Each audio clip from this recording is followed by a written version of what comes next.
Finally, which of the following steps is required to amend the Constitution? So we talked about amending the Constitution. Well, which of the following steps is required to amend the Constitution here? So let's go ahead and see if the step is required and then see what the correct answer is there.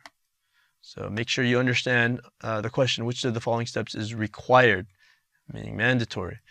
Amendment proposed by 2/3 of Congress.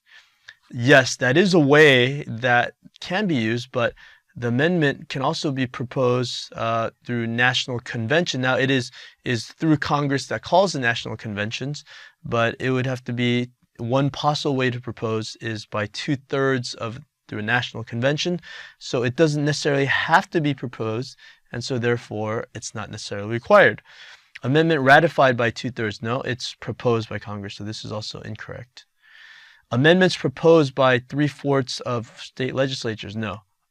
State legislatures actually ratify. They don't propose it.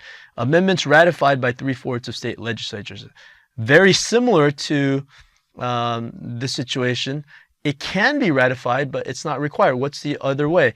It can actually be ratified by 3/4 of state conventions.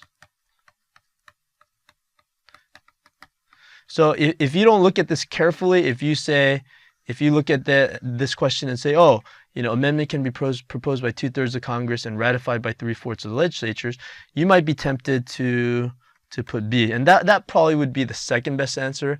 Again, I created this question. I'm not sure if the College Board would go so far as to put it in this manner. But again, it's the idea of, do you have a good working knowledge of how our Constitution works? Do you understand that there are four different processes. There are 2 ways of proposing and 2 ways of ratifying, and so one isn't necessarily required. So I think this would be a good question. So if I were to write a multiple choice question, this would be something I would consider. Maybe I would word it a little bit more clearly, but I think this goes to the heart of how the Constitution is actually amended, and what are the ways that you could versus what's required. And so the answer would be E, none of the above.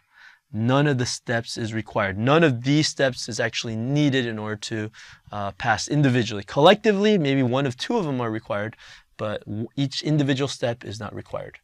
Thank you for watching Educator.com.